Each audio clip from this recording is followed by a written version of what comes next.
Hello दोस्तों। उत्तर प्रदेश में वन्यजीव आज हम चर्चा करेंगे। आप लोग लाइक करें, शेयर करें और जिन दोस्तों ने अभी तक हमारे चैनल को सब्सक्राइब नहीं किया है वो सब्सक्राइब कर लें। देश में वन्यजीवों के संरक्षण की सर्वोच्च संस्था भारतीय वन्यजीव बोर्ड है। भारतीय वन्यजीव बोर्ड के अध्यक्ष प्रधानमंत्री होते हैं। भारत में वन प्राणी सुरक्षा अधिनियम 1972 में पारित किया गया था। यानी वन्यजीव सुरक्षा अधिनियम भी कह सकते हो, वन प्राणी सुरक्षा अधिनियम भी कह सकते हो। 1972 में पारित हुआ था। वन तथा वन प्राणी विशेष समवर्ती सूची के अंतर्गत 1976 में 42वां संविधान संशोधन के तहत रखा गया था।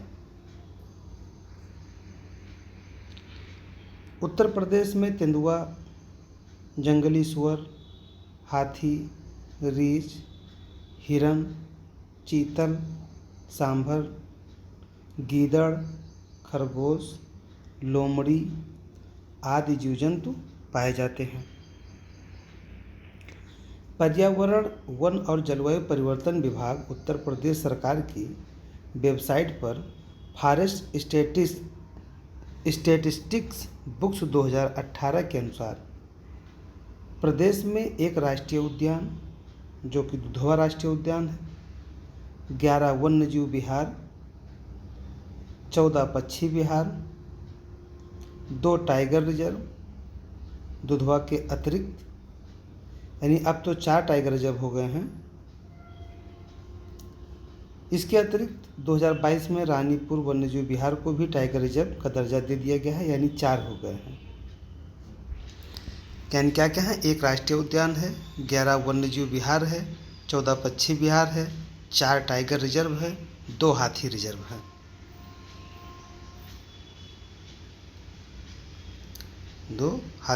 है।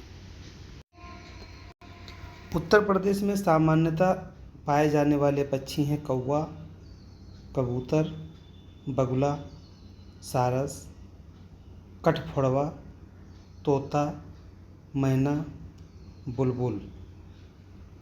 उत्तर प्रदेश का राष्ट्रीय पशु है बारहसिंघा। राजकीय पक्षी सारस या क्रॉच है। राजकीय चिन्ह पर मछली एवं तीर धनुष की आकृति है। उत्तर प्रदेश में मछलियों की प्रमुख प्रजातियां हैं मत्स्य, हिल्सा, शौल, तेगन, पड़हिन, रसेला, बित्तल, रोहू, बिग्राल, कट्टा, लाबी, मांगूर, क्यूचिपा, ईल, सिंधी एवं ट्राउट है। देखिए यहाँ पे इतनी मछली का नाम याद करने की ज़रूरत नहीं है और जितना ज़रूरत है उतना आप लोगों को याद है। टेंगन आपको याद है, रोहू याद है, हिल्सा याद है, रसेला याद है, शौल याद है, मांगूर याद है, सिंघी याद है, बस बहुत है। राष्ट्रीय जलीय जीव नेशनल एक्वेटिक एनिमल घोषित गंगा डॉल्फिन को उत्तर प्रदेश के मिर्ज़ापुर एवं सोनभद्र जिलों में गंगा नदी में पाई जाती है। गंगा डॉल्फिन इसे सुइस या सूसू के नाम से भी जाना जाता है। भारत सरकार तथा राज्य सरकार द्वारा 70-30 के अनुपात में national plan for conservation of aquatic ecosystem वर्ष 13-14 से क्रियान्वित किया जा रहा है। यानी जो जलीय जीव हैं उन्हें बचाने का जो कार्य है, उनके संरक्षण करने का जो कार्य है, उसमें भारत सरकार और प्रदेश सरकार मिलकर के काम कर रही है, जिनमें से 100 रुपये में 70 रुपये सरकार भारत देती है और 30 रुपया राज्य सरकार निर्वहन करती है। उत्तर प्रदेश में तराई हाथी तराई एवं शिवालिक के गिरिपदों में पाए जाते हैं। हाथी गणना आकलन 2020 के अनुसार उत्तर प्रदेश में 352 हाथी हैं। प्रोजेक्ट एलिफेंट के अंतर्गत उत्तर प्रदेश एलिफेंट रिजर्व की स्थापना 9 सितंबर 2009 को की गई थी। इसके अंतर्गत सहारनपुर एवं बिजनौर जिले के शिवालिक क्षेत्र में कुल 744 वर्ग किलोमीटर का क्षेत्रफल एलिफेंट रिजर्व के लिए रखा गया। 29 दिसंबर 2022 को राज्य सरकार द्वारा प्रदेश के दूसरे एलिफेंट रिजर्व यानी तराई एलिफेंट रिजर्व लखीमपुर खीरी, शाहजहाँपुर, पीलीभीत, बहराइच के भाग शामिल करके बनाया गया। 3072.358 वर्ग किलोमीटर में विस्तारित इस एलिफेंट रिजर्व में Dudhwa tiger reserve, Pilibhit tiger reserve, Katarniya Ghat वन्यजीव प्रभाग और दक्षिणी खीरी प्रभाग शामिल हैं। उत्तर प्रदेश में चिंकारा बिंद के जंगलों में पाए जाते हैं। 2021 में जारी state of leopard in India 2018 की फाइनल रिपोर्ट के अनुसार उत्तर प्रदेश में तेंदुआ की संख्या 316 है। उत्तर प्रदेश में शेर एवं गैंडा पशु लुप्त होते जा रहे हैं। उत्तर प्रदेश में गैंडा तराई क्षेत्रों में पाए जाते हैं। उत्तर प्रदेश में कोकरेल वन लखनऊ के समीप स्थित है। कोकरेल वन में 1984-85 से लुप्त प्रजातियों हेतु एक प्रजनन केंद्र स्थापित किया गया है। भूरा रीछ और कस्तूरी हिरण उत्तर प्रदेश के हिमालयी क्षेत्र में पाए जाते हैं। उत्तर प्रदेश का सबसे पुराना वन्यजीव विहार चंद्रप्रभा वन्यजीव विहार है, जो 1957 में स्थापित हुआ था, चंदौली में है। एकमात्र राष्ट्रीय उद्यान दुधवा है। दुधवा राष्ट्रीय उद्यान उत्तर प्रदेश के लखीमपुर खीरी जिले में स्थित है। दुधवा राष्ट्रीय उद्यान का क्षेत्रफल 490.29 वर्ग किलोमीटर है। 1968 में स्थापित इस वन्यजीव विहार को 1977 में राष्ट्रीय उद्यान का दर्जा प्रदान किया गया। दुधवा राष्ट्रीय पार्क को 87-88 में बाघ परियोजना ने प्रोजेक्ट टाइगर में शामिल किया गया है। कालांतर में किशनपुर वन्यजीव विहार और करतनिया घाट वन्यजीव विहार को भी इसमें संबद्ध कर दुधवा टाइगर रिजर्व नाम दिया गया। दुधवा राष्ट्रीय पार्क की उत्तरी सीमा मोहन नदी बनाती है और दक्षिणी सीमा सोहेली नदी द्वारा निर्धारित होता है। दुधवा पार्क अभयारण्य का विस्तार लखीमपुर खीरी और बहराइच जिले में है। वर्ष 2012 में कॉर्बेट टाइगर रिजर्व के बफर के रूप में अमनगढ़ यानी बिजनौर में शामिल है। 14 में उत्तर प्रदेश सरकार द्वारा पीलीभीत वन्यजीव अभयारण्य को बाघ अभयारण्य घोषित किया गया। पीलीभीत बाघ अभयारण्य उत्तर प्रदेश के पीलीभीत और शाहजहाँपुर में है। अक्टूबर 2022 में रानीपुर वन्यजीव अभयारण्य जिला चित्रकूट टाइगर रिजर्व को दर्जा प्रदान किया गया। उत्तर प्रदेश में बाघ अभयारण्यों की संख्या अब 4 हो गई है, जो बफर अमनगढ़ बफर सहित।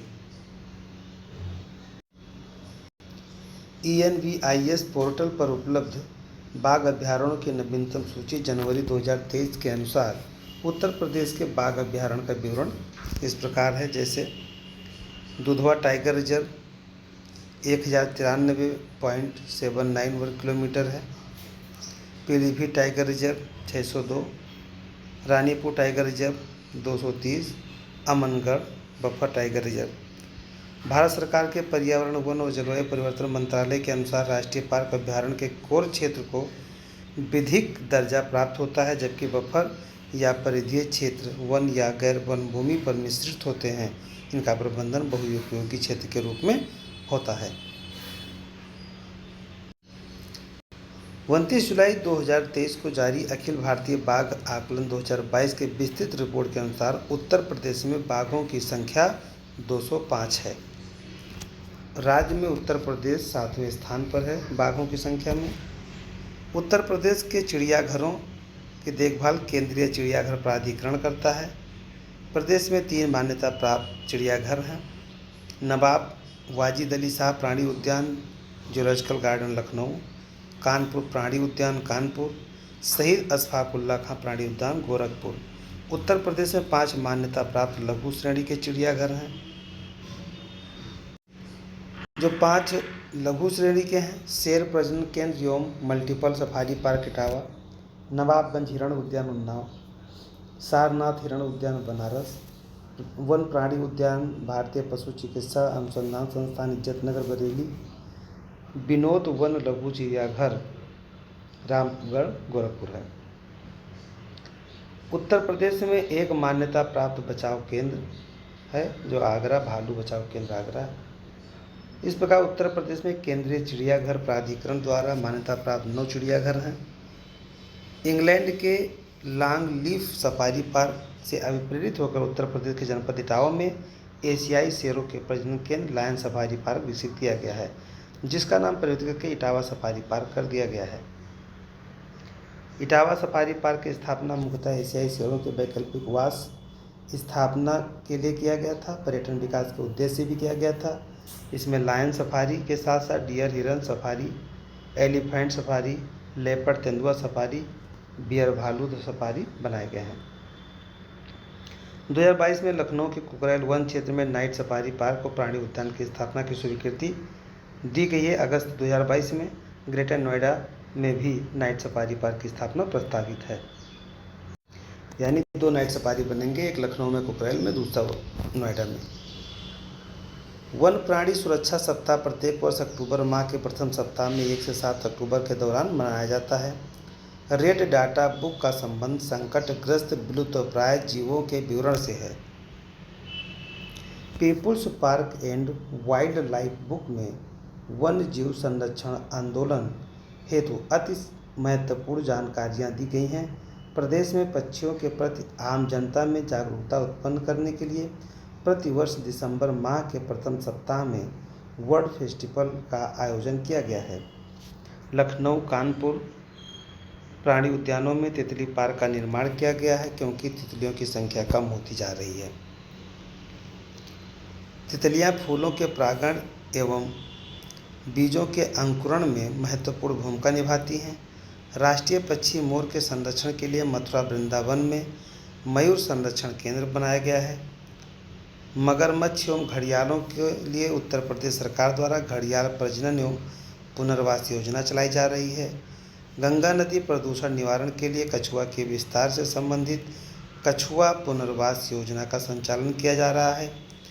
इको डेवलपमेंट योजना संरक्षित वन क्षेत्रों से निकट वन उपज को विकसित करने की योजना है।